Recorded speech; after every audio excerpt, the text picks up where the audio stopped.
Vital Kamerhe est condamné à 13 ans de travaux forcés. L'UNC qui suspend la participation de ses députés aux différentes réunions de l'Union sacrée, et la province du Lualaba est en train de connaître une vague de pétitions pour faire tomber d'une part le gouverneur Richard Muyej-Manguesmons et d'autre part pour faire tomber bien sûr Fifi Masuka, le vice-gouverneur. Certains jeunes sont déjà en train de récolter les signatures qui devront atteindre au minimum 100 000 signatures pour faire tomber l'un des gouverneurs, notamment le vice-gouverneur Fifi Masuka et le gouverneur Richard Muyej. Mesdames, Messieurs, bienvenue à ce magazine Grand Angle que vous suivez chaque dimanche, déjà à partir de 19 h juste à la télé et en rediffusion à la radio bien sûr à 20 h juste, et en rediffusion le lundi à partir de 11 h 30. Ces magazines Grand Angle qui comporte 4 rubriques. La première, Info Express, nous aurons des informations à vous donner. Après Info Express, c'est le tour de la revue de presse qui vous sera présentée par Lucie Machik qui sera avec nous sur ce plateau. Après la revue de presse, ça sera le tour de la rétrospective de la semaine qui vous sera présentée par Francine Chansa. Après la rétrospective de la semaine, ça sera le tour du décryptage. Décryptage, rubrique au cours de laquelle nous allons recevoir 3 invités. Le premier qui est Moïse Onsouana, le deuxième Doudou Lobo. Après Doudou Lobo, il y a aussi Athanase Moulilo. Avec eux, nous allons essayer d'échanger, de parler, de débattre sur la question de pétitions qui sont bien sûr dans la province du Lualaba, qui est le jeune ont initié, d'une part pour faire tomber Fifi Masuka et d'autre part pour faire tomber le gouverneur Richard Muyej. Quelle solution y apporter? Et aussi, nous allons parler de la condamnation de Vital Kamerhe, une condamnation de 13 ans de travaux forcés. Et après cela, l'UNC qui suspend bien sûr sa participation aux différentes réunions de l'Union sacrée. Mesdames, Messieurs, sans pour autant perdre du temps, passons directement à la première rubrique. Vous l'avez compris, Info Express cette fois-ci, et dans Info Express lancement, c'est samedi 19 juin 2021 de travaux de réhabilitation de avenues Gazumbu, Kabongo et Lukala. Ces travaux visent à lutter contre les embouteillages souvent enregistrés au centre-ville commercial. Suivez. Nous sommes sous l'avenue Gazumbu, communément appelée 3e avenue dans sa partie Kananga. Ici, les engins font les décaissements avant la pose de la première couche d'asphalte, a précisé les superviseurs des travaux. On a bien travaillé une partie, on a même asphalté. On a mis ce qu'on appelle la bicouche d'asphalte. Mais l'autre partie, on n'a pas même mis la latérite ou soit la monocouche. C'est la raison à laquelle nous sommes là. Comme on a commencé avec le décaissement, vu la nature du sol, c'est une roche qui est un peu dure, on va passer directement par la pose de la latérite. Après la latérite, l'étape qui va suivre, c'est l'asphaltage en monocouche. Les avenues Kabongo et Lukala sont aussi concernées par ces travaux, et ces 2 axes vont faire jonction avec la chaussée Joseph Kabila Kabongi, question de fluidifier les trafics dans les parages de l'arrêt des bus Pax. L'entame de ces travaux n'est pas toujours aisée. La difficulté est qu'il y a des tuyaux de la régie des eaux qui passent tout au long de l'emprise de la route. Maintenant, on a déjà appelé les gens de la régie. Sur place, je travaille avec quelqu'un de la SNEL pour éviter les risques. Et puis d'autres obstacles, si vous allez là, vous foncez vers l'avant, il y a quelques clôtures qui se retrouvent sur l'emprise de la route. Maintenant, les travaux sont initiés par le gouvernement provincial du Lualaba. Gazumbu prolongé recevra sa nouvelle robe dans l'échéance d'un mois. Bar, débit de boissons fermés, c'est l'une des mesures qui ont été prises par le chef de l'État Félix-Antoine Tshisekedi au cours de la 8e réunion du Conseil de ministres, y compris bien sûr l'interdiction de manifestations. Ben Mouland nous fait le point.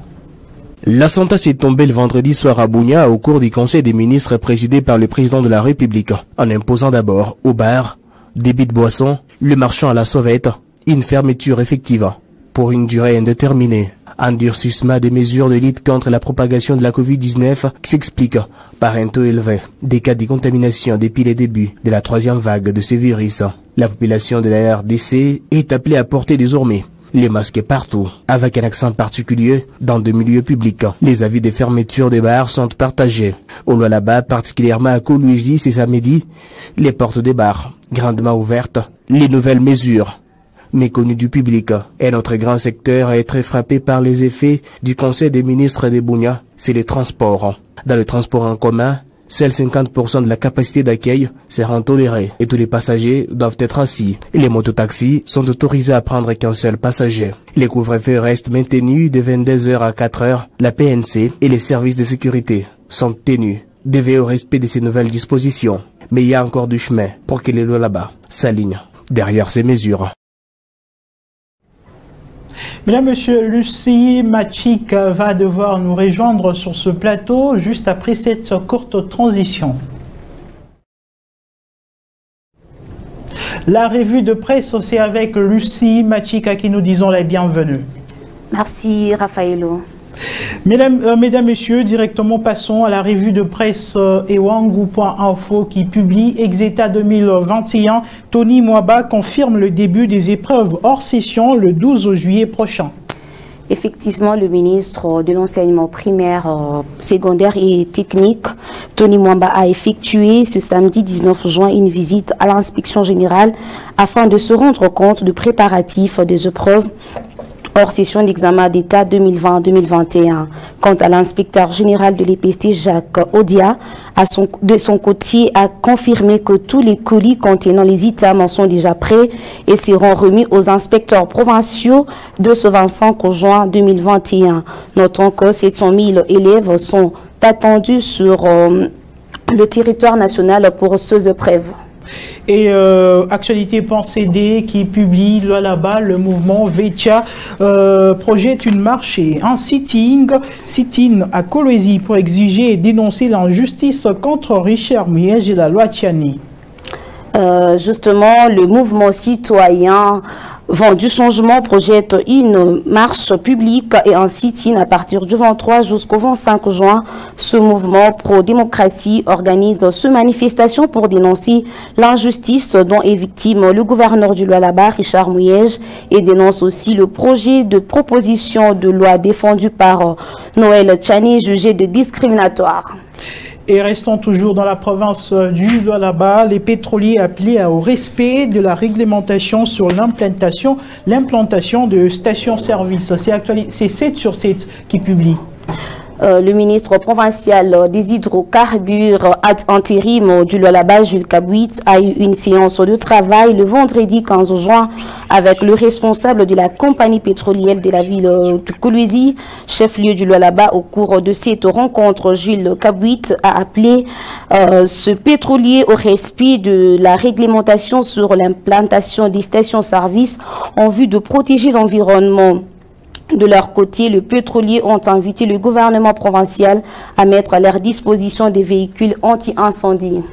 Et à Kinshasa, les jeunes s'engagent dans les actions citoyennes pour lutter contre la corruption, publie Radio Okapi.net. L'Observatoire citoyen de droit des luttes contre la corruption au SIDEC, en sigle, préconise la mise sur pied dans les 24 communes de la ville-province de Kinshasa. Le coordonnateur de l'OCIDEC, Pablo Mouké, à l'occasion de l'évaluation de sa campagne contre la corruption dans les communes de la capitale et son lancement dans la commune mère de Kinshasa. Il a également recommandé ainsi à tous les Congolais de prendre conscience de méfaits de la corruption et des antivaleurs, de les dénoncer afin de contribuer à leur éradication. Mesdames, Messieurs, c'est donc par ici que nous mettons un terme à la revue de presse. Lucie, Mathik, merci pour votre passage dans ce plateau de Wango Radio Télévision, sur ce plateau de Wango Radio Télévision. Je vous remercie, Raphaël Oblandi. Mesdames, Messieurs, passons directement à la rubrique rétrospective de la semaine qui intervient juste après cette courte transition.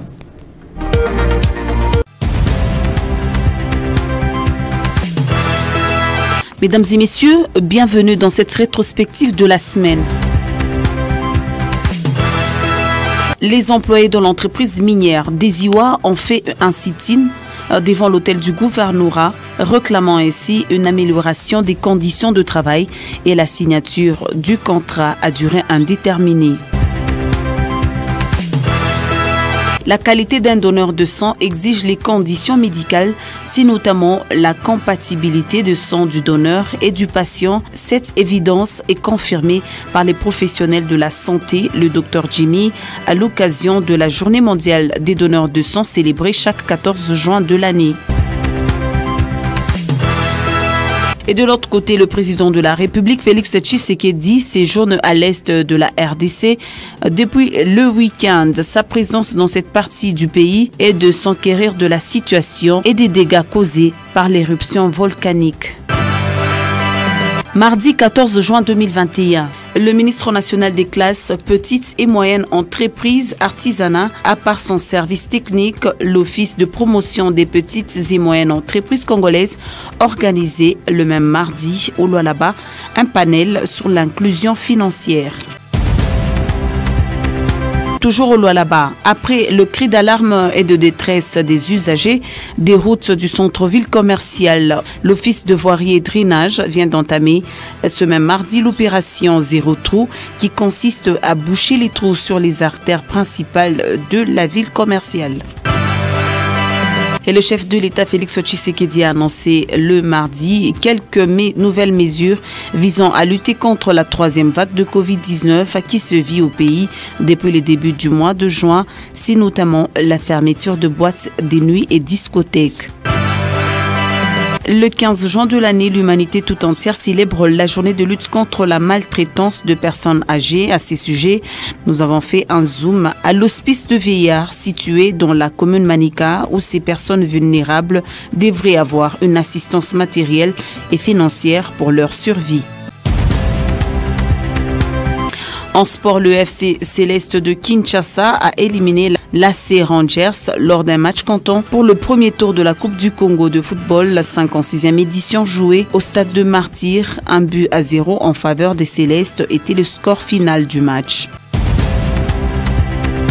Mercredi 16 juin 2021. Condamné l'an dernier à 20 ans de prison pour détournement d'argent public, Vital Kamerhe, ancien directeur de cabinet du chef de l'État, s'est vu confirmer sa condamnation, cette fois-ci à 13 ans de prison, un verdict jugé tendancieux par le cadre de l'UNC.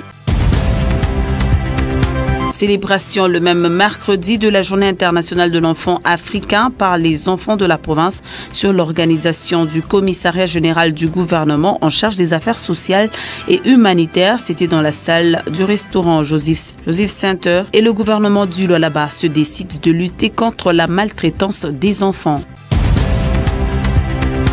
La commission d'organisation des activités liées au cinquantenaire de la ville de Kolwezi s'est réunie le même mercredi à la mairie pour le vote du nouveau logo cinquantenaire de la ville. Sur 25 logos, un seul a été adopté mais avec quelques modifications. Et puis les agents de l'entreprise MKM ont barricadé la route nationale numéro 39 afin de faire entendre leur voix. À ces sujets, le ministère de l'Intérieur à l'immédiat a tenu une rencontre avec les responsables de l'entreprise. Après cette rencontre, les représentants des travailleurs se sont dit être satisfaits. Et de l'autre côté, les agents de l'entreprise 6 communes 3 et 4 ont séché le travail. Dans la matinée de ce même mercredi, ce dernier revendique l'augmentation de leur salaire. Le prélèvement de la température, le lavage de mains, le port des masques obligatoires avant tout accès dans les marchés sont parmi les mesures prises par le président de la République, Félix Tshisekedi, lors de son adresse à la nation. Dans le marché du Lualaba, ces mesures sont loin d'être respectées. Jeudi 17 juin 2021, la société civile cadre de concertation a tenu un point de presse le jeudi dans le but de comprendre et agir dans le secteur minier, industriel et artisanal. Par la même occasion, elle appelle le chef de l'État et le Premier ministre à s'impliquer pour assurer l'émergence de l'exploitation artisanale. Et de l'autre côté, la plénière de ce même jeudi à l'Assemblée provinciale du Lualaba, il était question d'audition et d'adoption à la proposition des dites portant fixation des conditions de sécurisation des terres agricoles dans la province. Mais avant ça, deux motions incidentielles ont allumé les débats. D'abord, l'honorable Mike Mwando a mis au clair les conditions de travail des agents de Somidez à la section acide, mais aussi le député Donat Chimboj a sollicité l'interpellation du vice-gouverneur pour qu'elle s'explique sur la vie générale de la province, mais cette proposition est tombée. Cependant, Fifi Masuka aura un échange avec les députés à huis clos.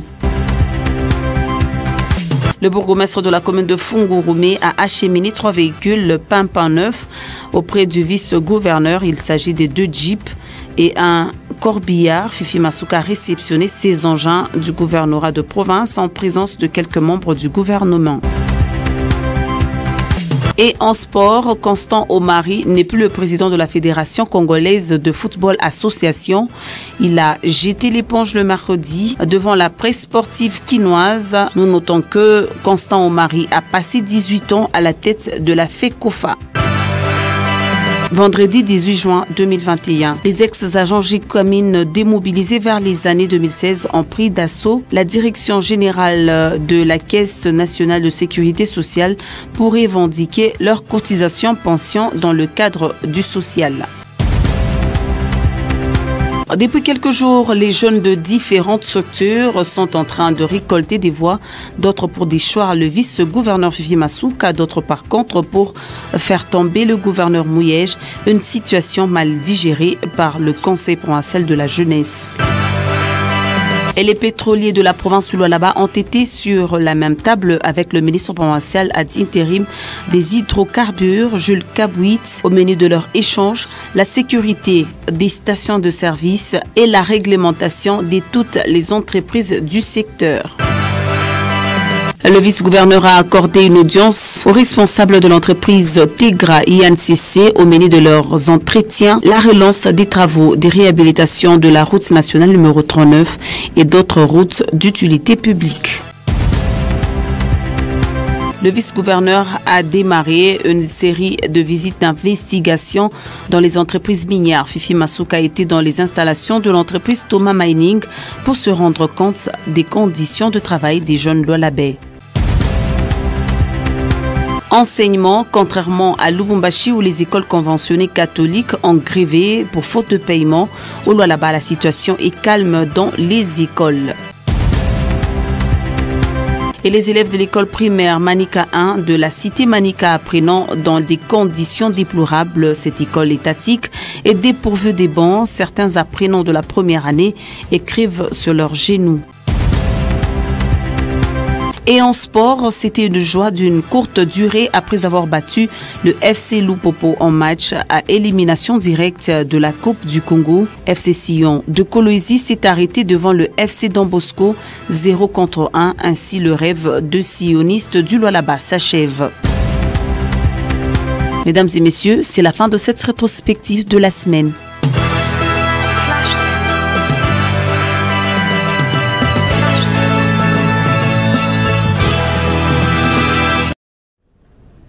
Rétrospective de la semaine qui vous a été présentée par Francine Chonsa. Mesdames et messieurs, passons directement à notre dernière rubrique intitulée Décryptage.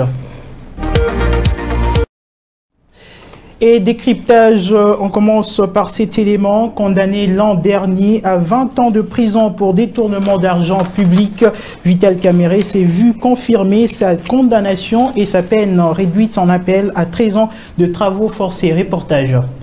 Le jugement est tombé comme un couperet tard dans la soirée du mardi au palais de la justice et c'était la fin du suspense. Pour les Congolais, la cour a tranché. 13 ans de prison. Le jugement a été vite contesté par les adeptes de Vital Kamerhe. Et quand aller plus loin, nous en prenons acte et nous allons user de toutes les voies de droit, entre autres nos pouvoirs en cassation, pourvu que l'innocence du président Kamerhe. Quant à Sami Jamal, l'homme d'affaires libanais, patron des entreprises Samibo Congo et Ousmal, qui avait obtenu les marchés de gré à gré des maisons préfabriquées, lui a vu sa peine sensiblement réduite de 20 ans à 6 ans. Une situation qui fâche Crispin Salomon, secrétaire interfédéral, INC Lualaba, qui voit de l'acharnement politique. La cible recherchée dans son procès n'est autre que le président Vital Kamerhe. Et ça c'est connu de tout le monde. Nous l'avions dit, tous les Congolais l'avaient suivi depuis le procès au premier degré. Et donc, lorsque nous avions vu la manière la plus cavalière dont l'affaire avait commencé au premier degré, et de la même manière que cela était fait au niveau de la cour d'appel, cela qu'il s'agit bel et bien d'un procès politique où l'on ne vise qu'à écarter le président Vital Kamerhe de la scène politique. Au QG de l'INC, des grandes décisions vont tomber pour recadrer certains tirs.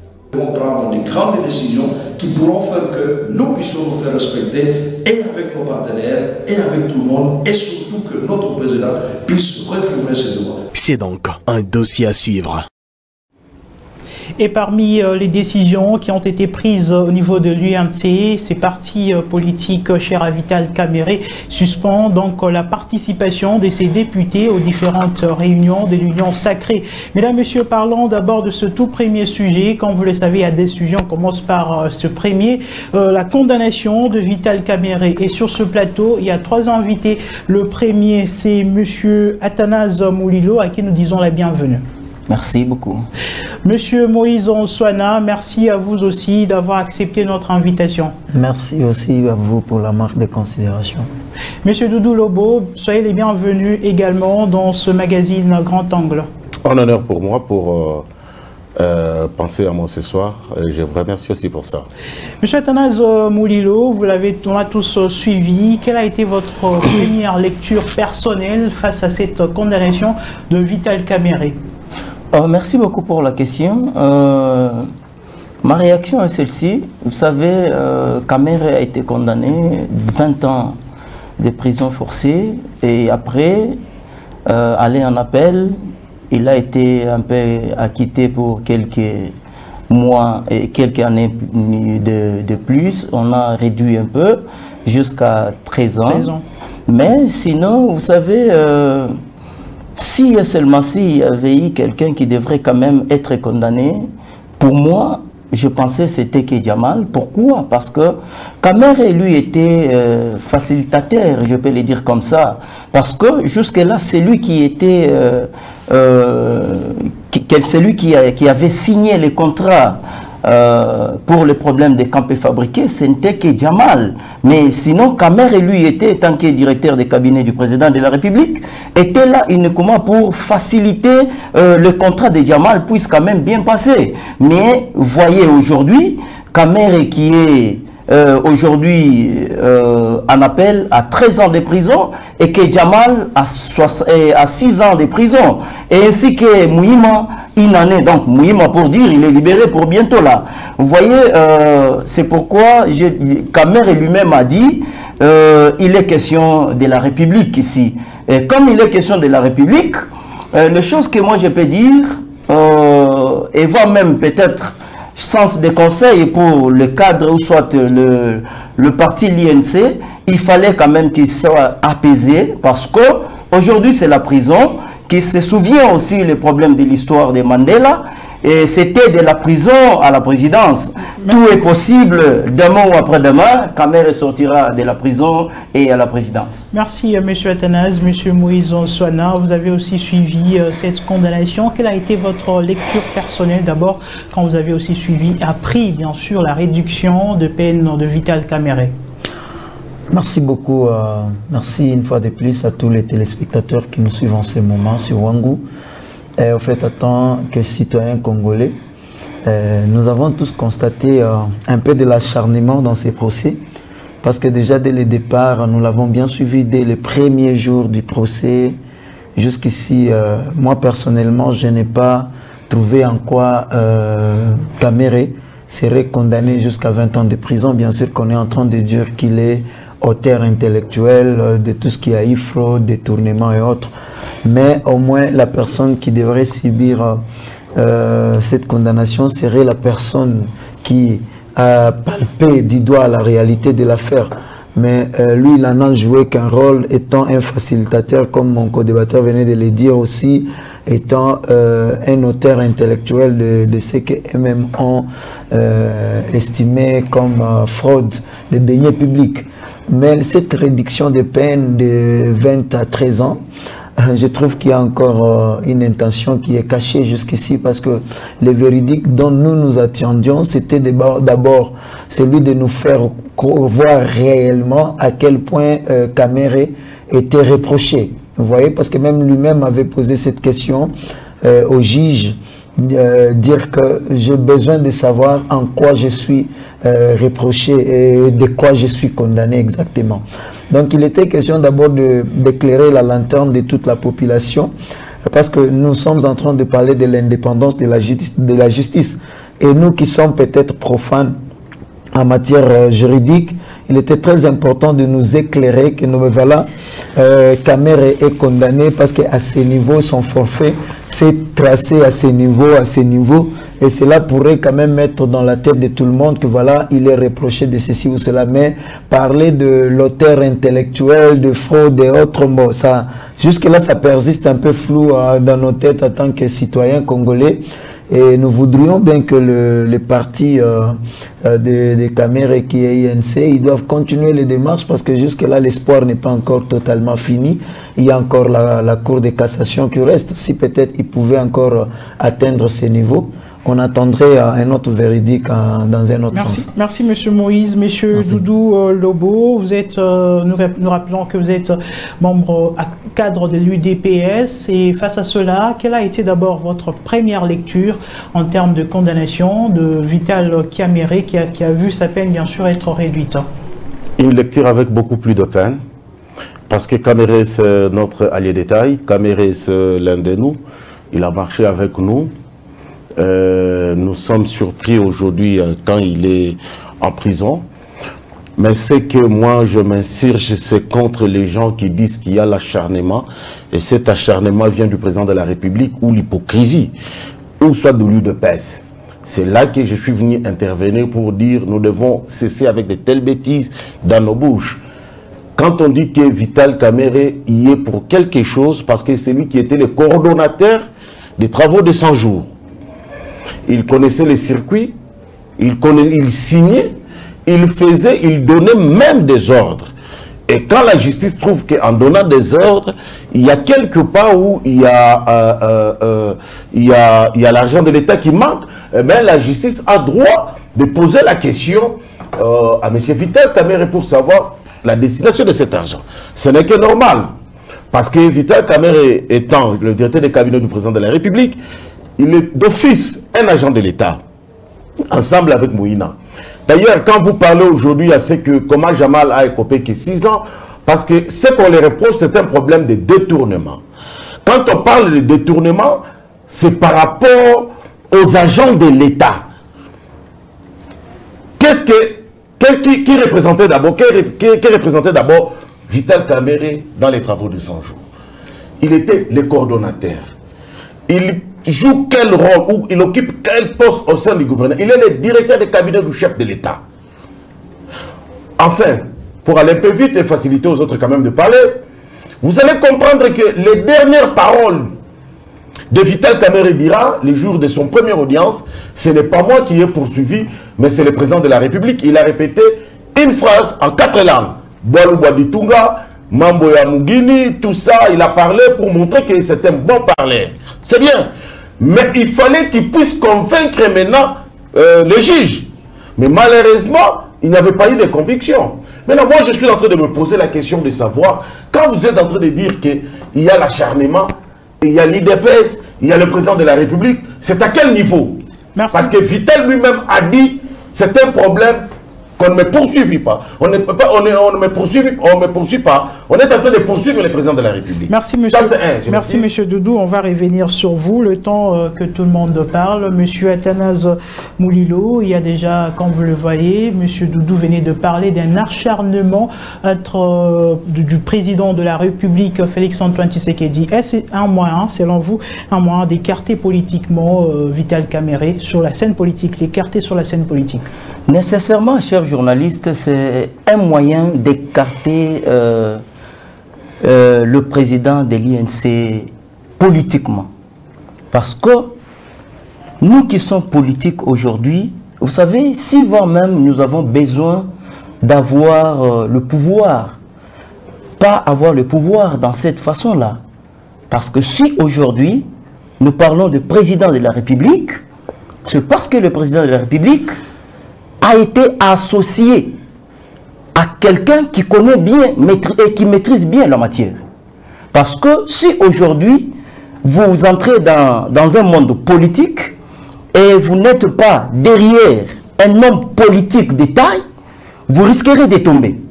Et c'est pourquoi on dit souvent, pour être un grand leader ou soit un homme politique de taille, il fallait être derrière un homme politique de taille et celui qui est déjà bien accéléré à la matière.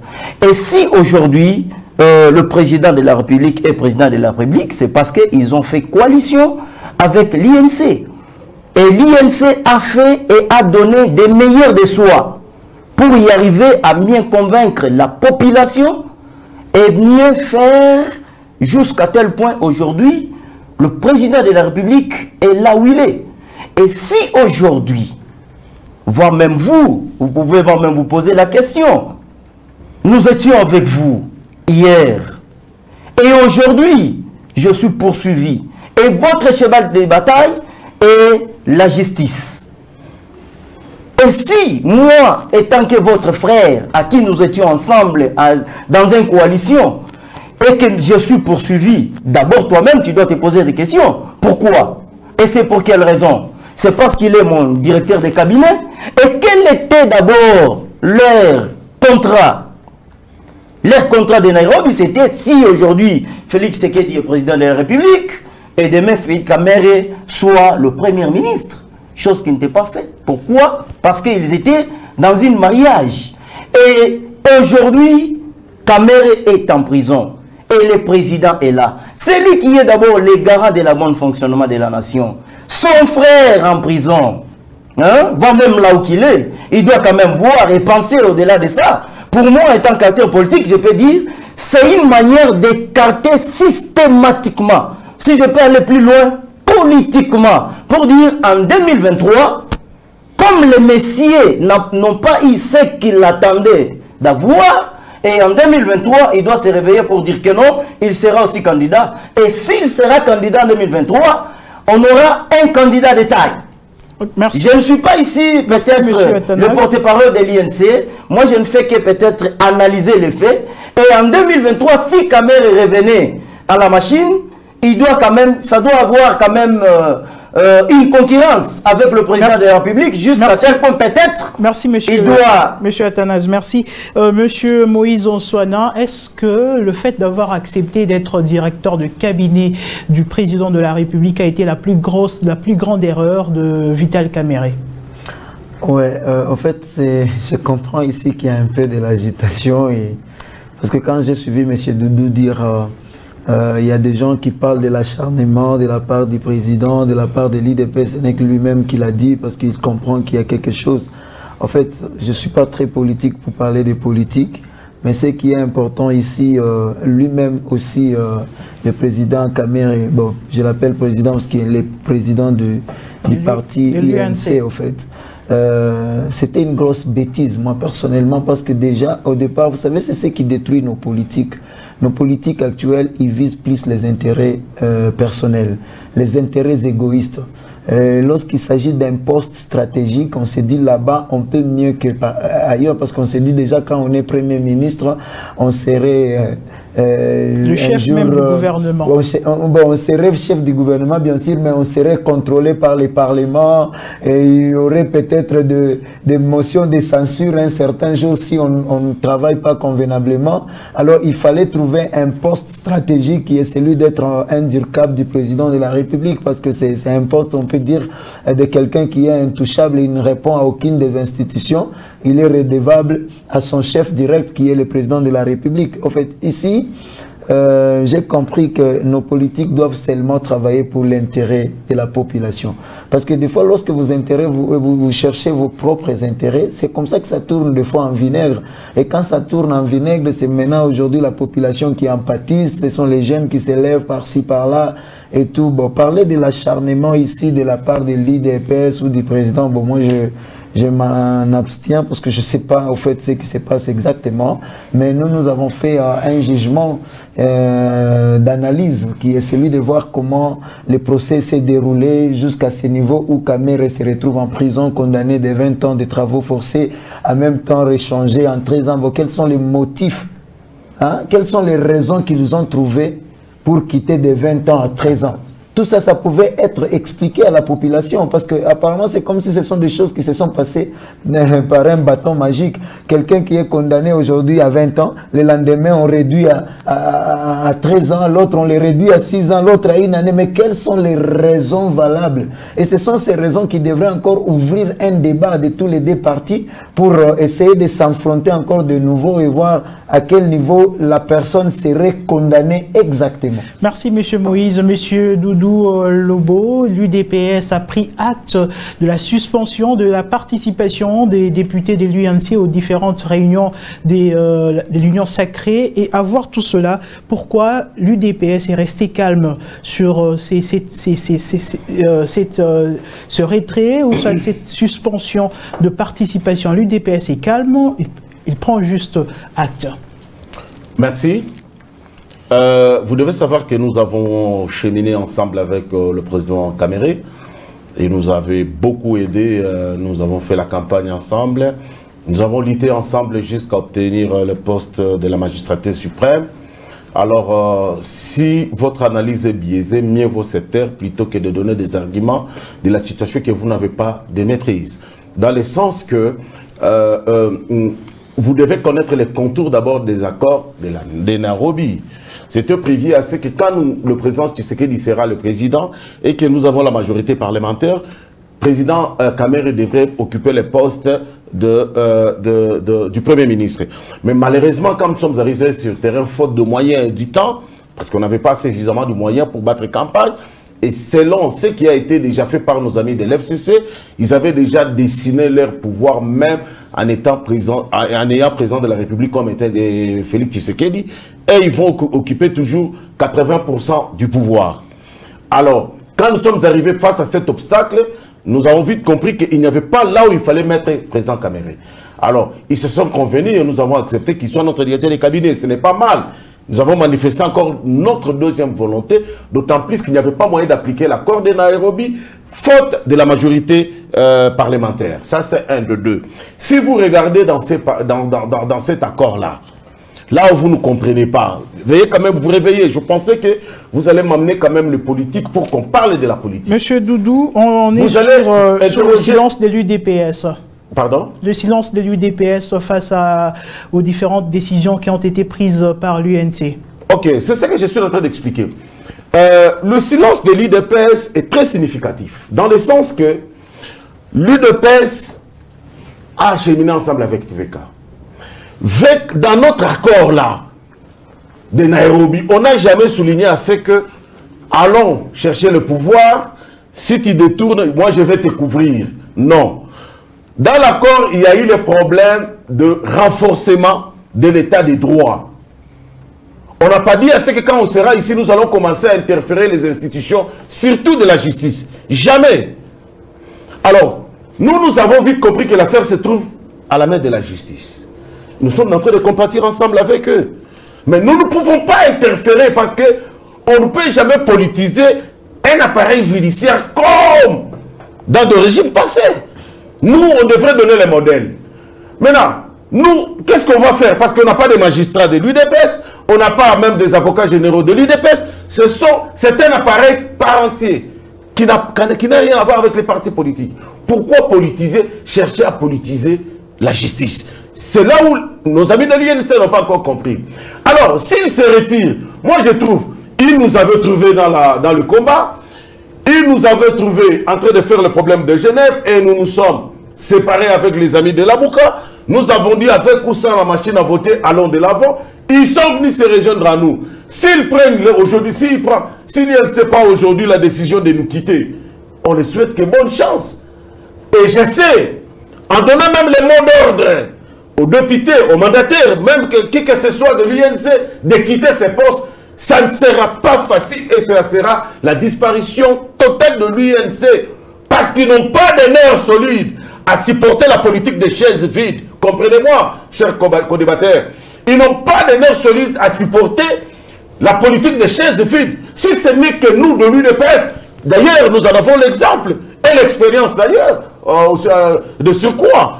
Alors, le fait de retirer les mandataires et consorts dans les affaires de l'État, ce n'est pas une solution. Au contraire, vous êtes en train de vous détruire. Et soyez conséquents en prenant une telle décision, surtout à la tête de l'État. Merci. Il faut faire beaucoup plus attention. Merci, monsieur. C'est la politique. Merci, monsieur Doudou. Ces sujets, nous sommes presque à la fin déjà de ce sujet.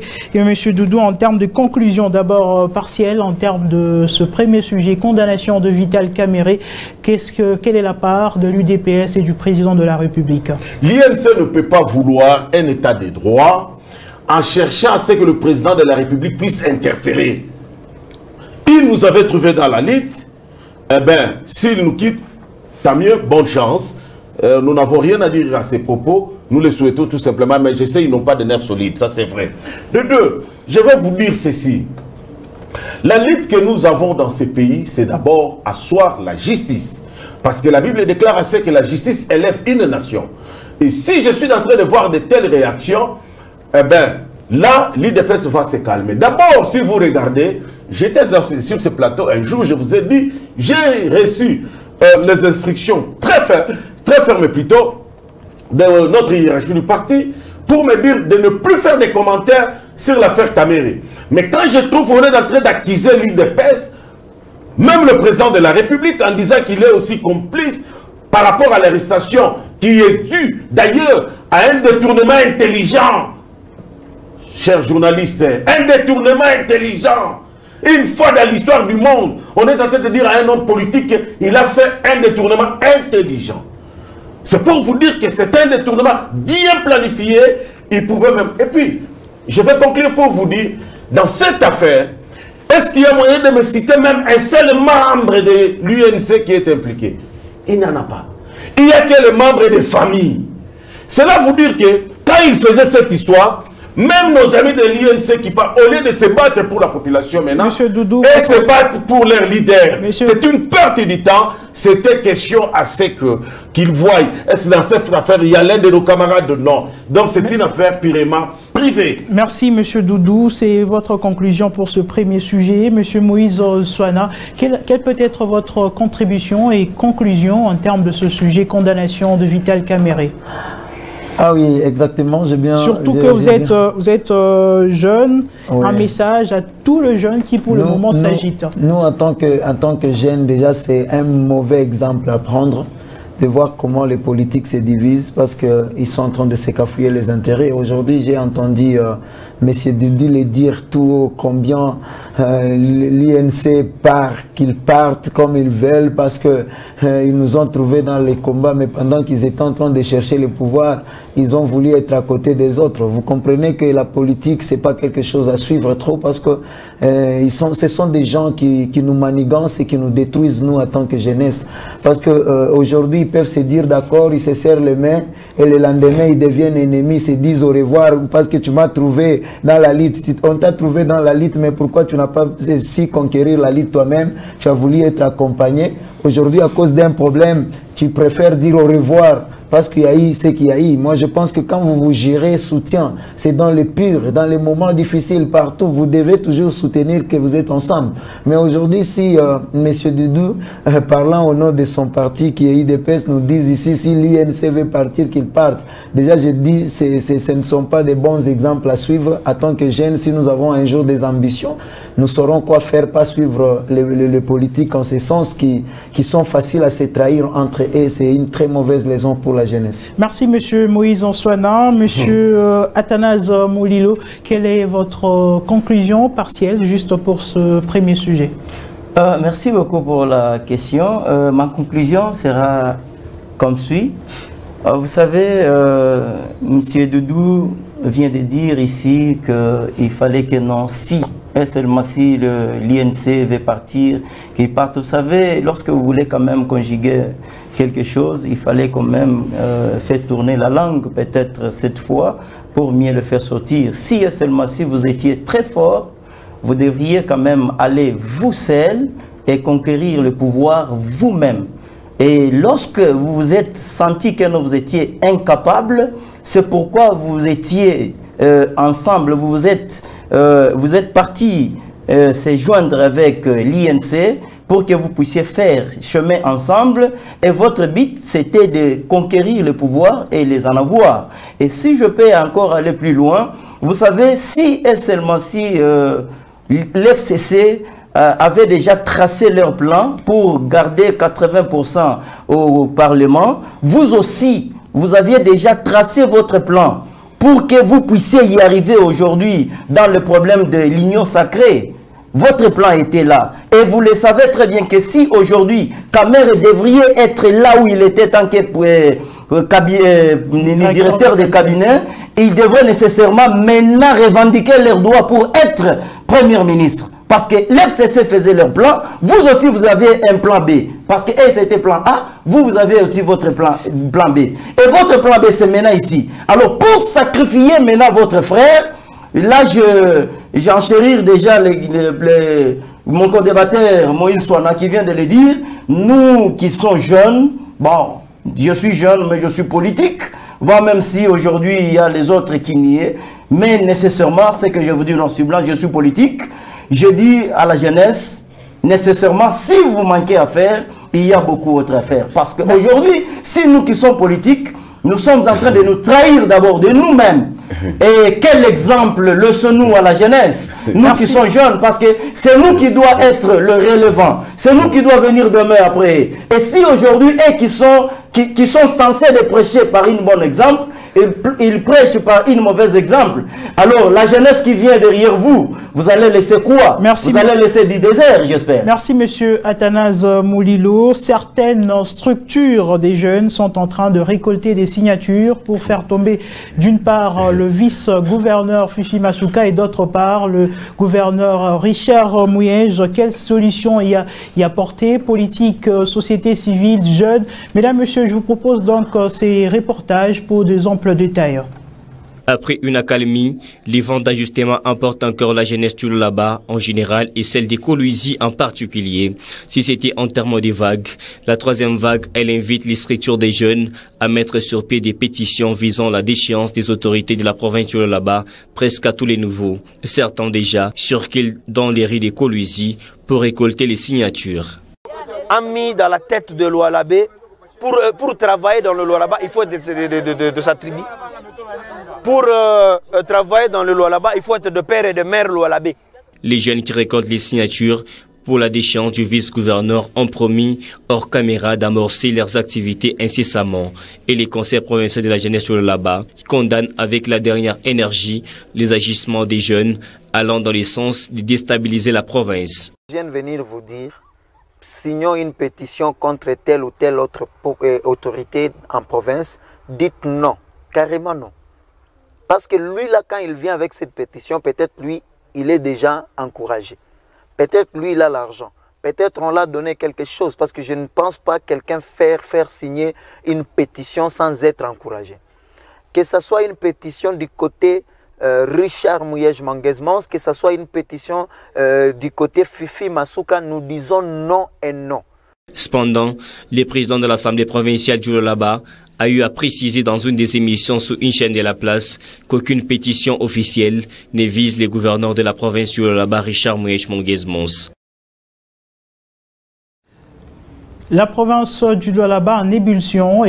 Parlant d'ébullition, on voit déjà des pétitions, d'une part pour faire tomber Richard Mouyej et d'autre part Fifi Masuka. Monsieur Moïse Onsouana, vous êtes vice-président du Conseil provincial de la jeunesse. Quel est alors votre plus grand rôle ici, maintenant, là, pour calmer cette tension qu'il y a dans la province du Lualaba? Merci beaucoup, messieurs les journalistes. Ici, je vais hausser un peu le temps parce que j'ai compris que la manipulation commence à s'installer de plus en plus dans la province et surtout par les jeunes en mal de positionnement. Vous savez, aujourd'hui, le Lualaba, c'est une province qui connaît un développement avec des personnalités à la tête, qui est celui de Richard Mouyej Manguez-Mons et avec son vice-gouverneur, Madame Fifi Masuka. Mais si je suis en train de voir aujourd'hui les jeunes prétendent ou qui se prétendent être les pro-tel ou pro-tel pour détruire tout un développement en chantier, je pense que ce sont les ennemis de la province.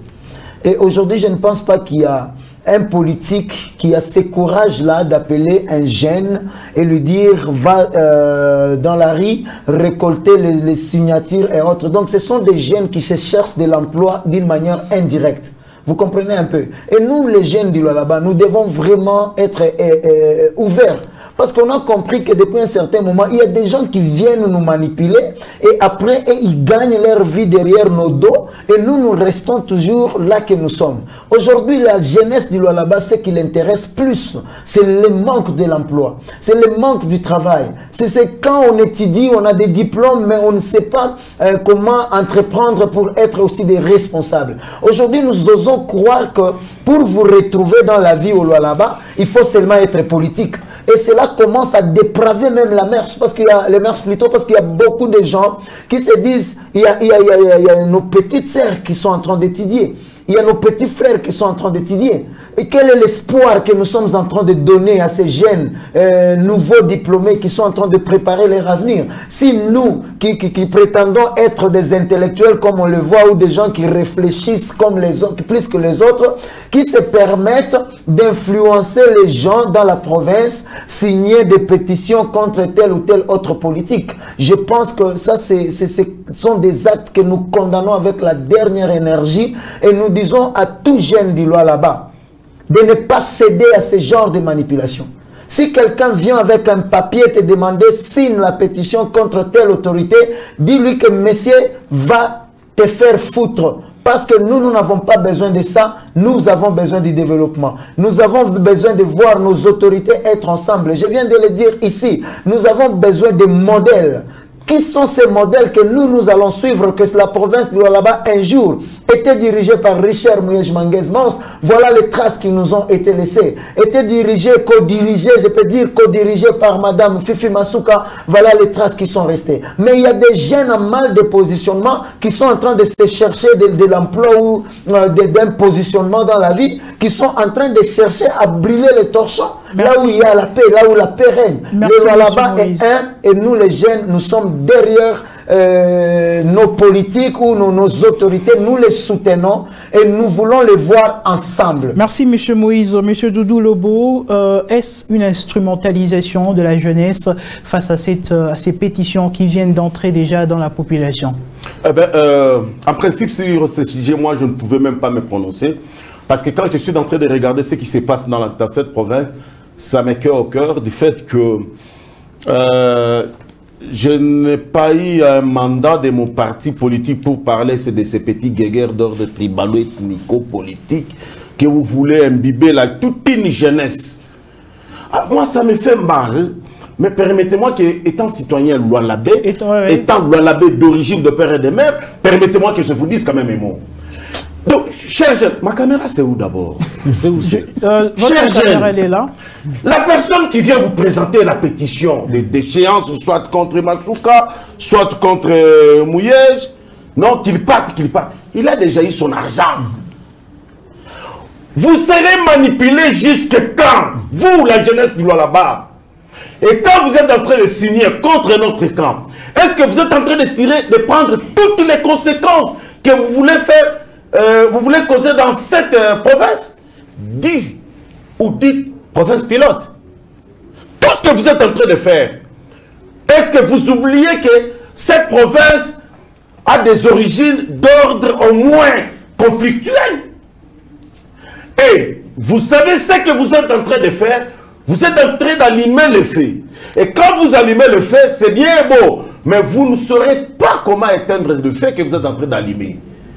Je demande aux autorités de la place, même le président de l'Assemblée provinciale, de mettre fin à cette histoire.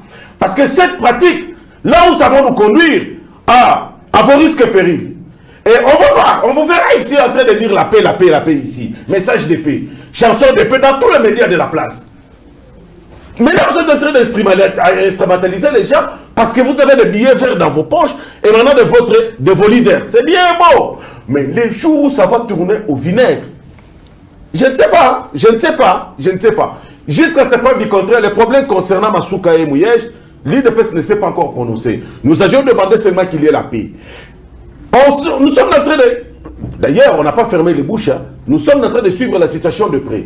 Mais quand ça va tourner mal et que la paix de la population devient un peu dangereuse là, à ce moment-là, vous allez transporter l'IDPS au dos. Merci, monsieur. Je tiens à vous informer, mettez fin à cette histoire. Ça, c'est un mot d'ordre que je suis en train de lancer. Mettez fin à cette histoire dès à présent.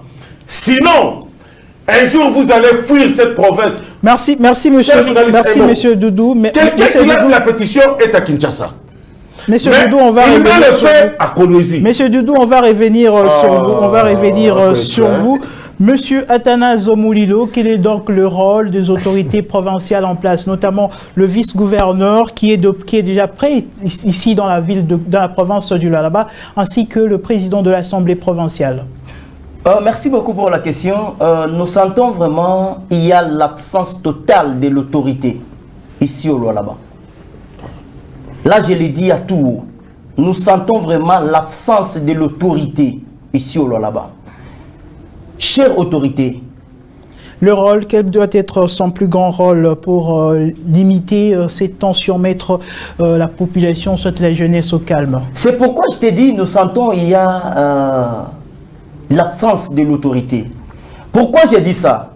Écoutez, chère autorité, ici, la jeunesse sont là, derrière vous. Et la jeunesse sont instrumentalisées.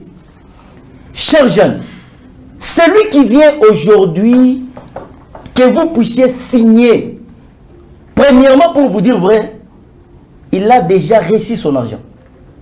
Et après avoir reçu leur argent, lorsque vous signez, vous obtenez quoi? 0. Et après avoir obtenu un 0, ce qui veut dire autrement quoi? Ce qui veut dire, pour toi, vous êtes instrumentalisé, et celui qui était instrumentalisé par les autorités, c'est celui qui gagne. Et après avoir gagné, écoutez mes chers frères, chers jeunes Lualabais, le Lualaba ici appartient à tout le monde. Ce n'était pas seulement uniquement pour une certaine race. Nous demandons aux autorités de la place, qu'est-ce que vous voulez laisser à la jeunesse? La haine? Ou soit vous voulez laisser la paix? Et si vous voulez laisser la haine, la province ici appelée province pilote sera appelée province de feu. Et s'il y a le feu ici au Lualaba, est-ce que vous allez supporter et vous allez bien digérer cela? Vous allez mettre toute une génération ou toute la famille en péril. Et au lieu d'arriver jusque-là, et arriver peut-être demain à chanter dans tous les médias de la ville de Kolwezi, la paix, c'est maintenant il fallait mettre la paix. C'est pourquoi j'ai toujours dit, ma province va mal.